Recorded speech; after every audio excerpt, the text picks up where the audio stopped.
Joining us on the line now in the second hour of the show is senior producer from NFL Films and co-host of ESPN's NFL Matchup Show. It is Greg Cosell joining us one day earlier than he usually does, Steve, as we will talk X's and O's with him. And Greg's appearance, as always, is presented by Pepsi.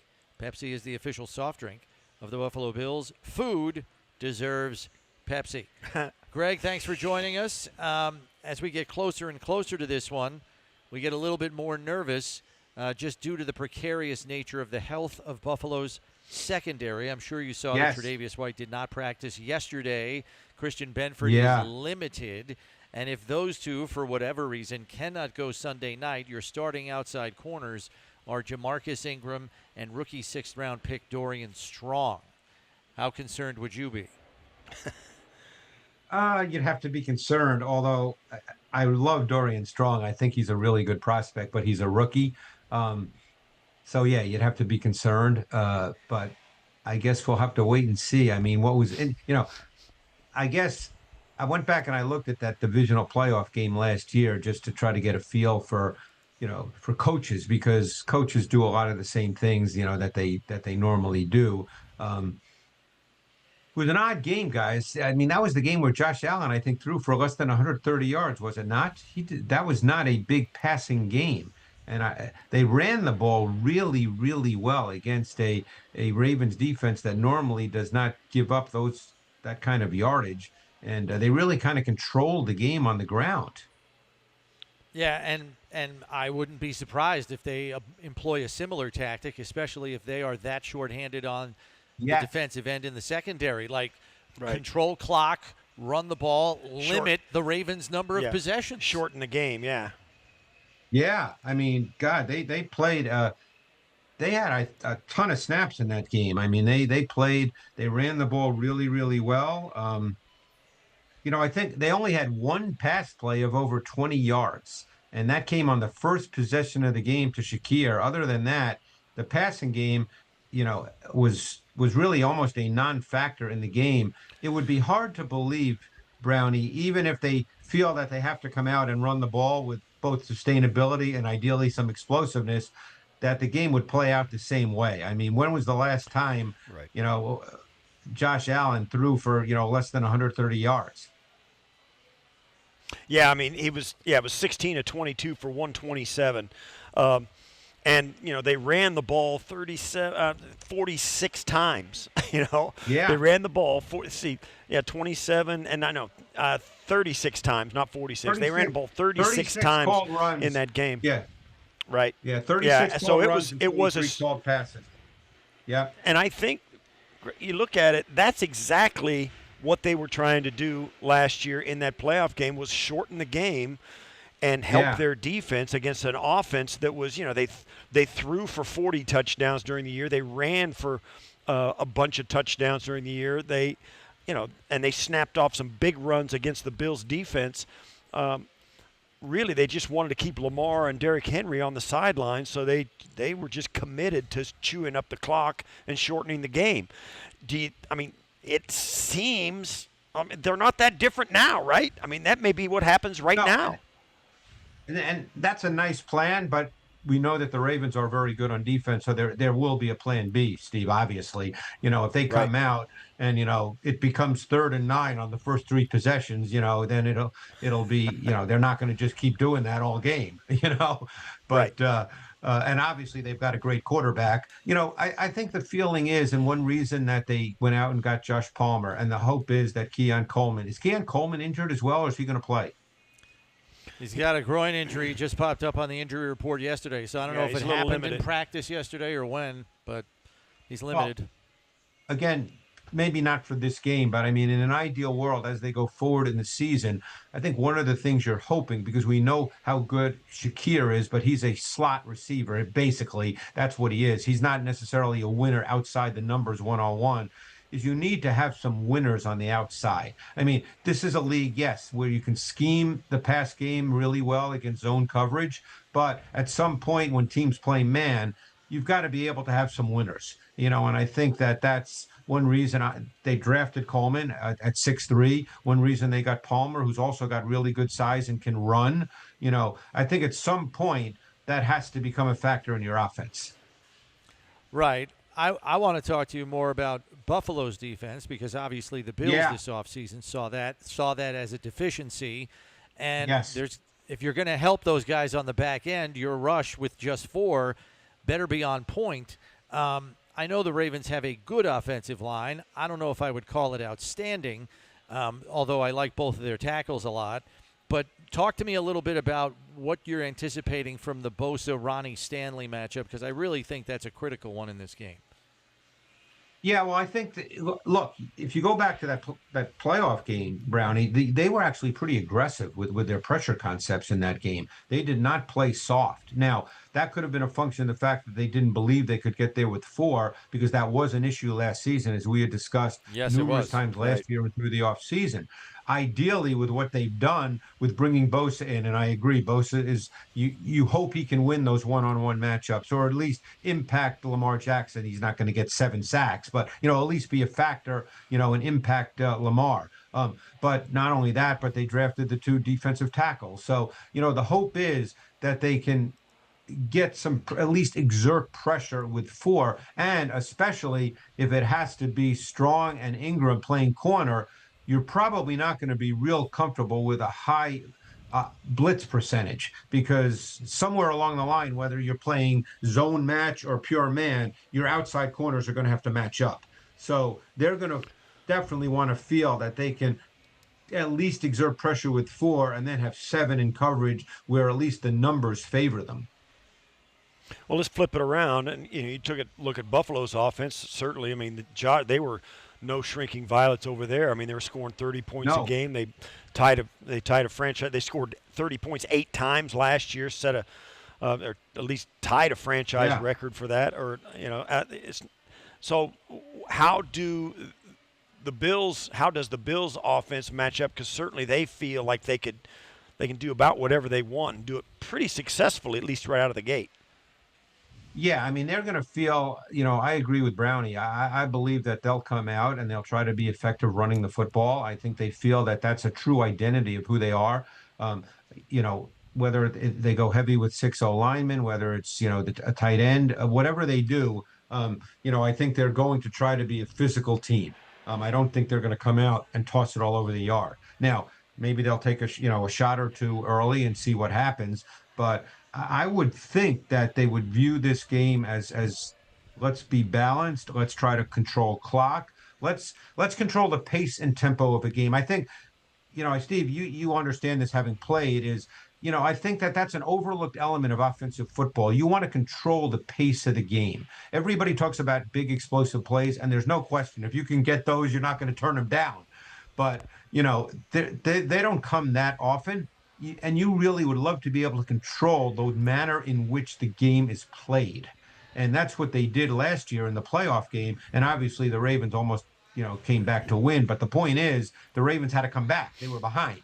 So, I think the Bills would love to be in that situation again. Yeah, and, not for nothing, the run game that the Bills employed in that game was done to the number 1 run defense in football last year. So they're going to go in there with some confidence that they can run the ball on a very good Ravens run front that was the best in the league last year.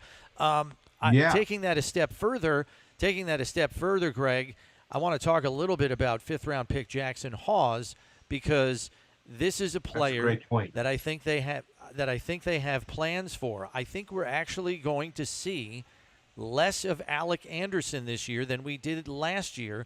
And I think it's because of the presence of Jackson Hawes. Joe Brady addressed the media today, and this is not the first time I've heard this, but he said it again today. He is the best blocking tight end we have ever evaluated. Those were his words today. The offensive linemen here speak glowingly of him and his ability to block in the run game. I think there's a very good chance we're going to see an awful lot of Jackson Hawes on Sunday night.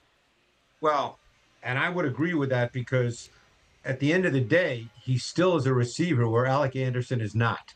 So you just have to see that a little bit differently. He may not be the best receiving tight end we've seen, and he's certainly not, but he's still a receiver.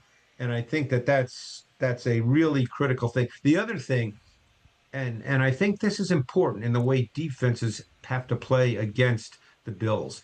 The Bills have shown, and more teams are doing this, and you can really do it effectively when your quarterback is a factor as a runner. When the Bills get to the 50-yard line and into plus territory, when it's fourth down and essentially 3 yards or less, they go for it.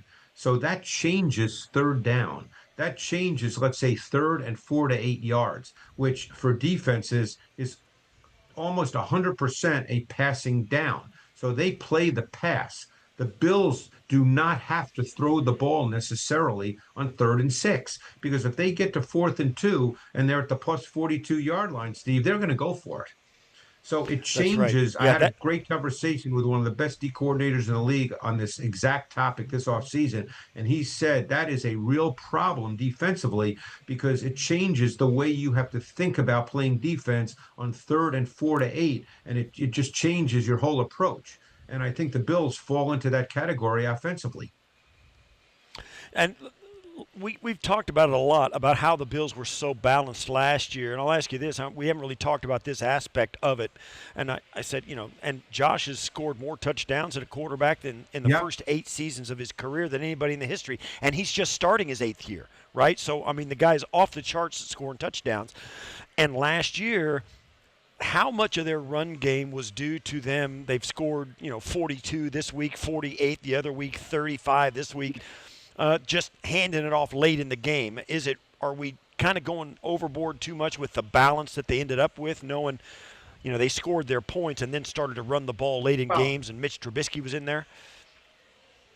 They certainly, I mean, they certainly didn't, not make it to the Super Bowl because of that. I mean, look, the game they lost to the Chiefs, didn't they put up 29? I wasn't at 32-29. I mean, this team scores 30 plus a game. The Josh Allen factor in the run game is big. It's situational. I mean, look, even in the last divisional playoff game against the Ravens, they ended a drive, I believe, with 2 Josh Allen runs when they get in the red zone. He's a huge factor in the run game. You've got to defend it. You've got to defend it situationally.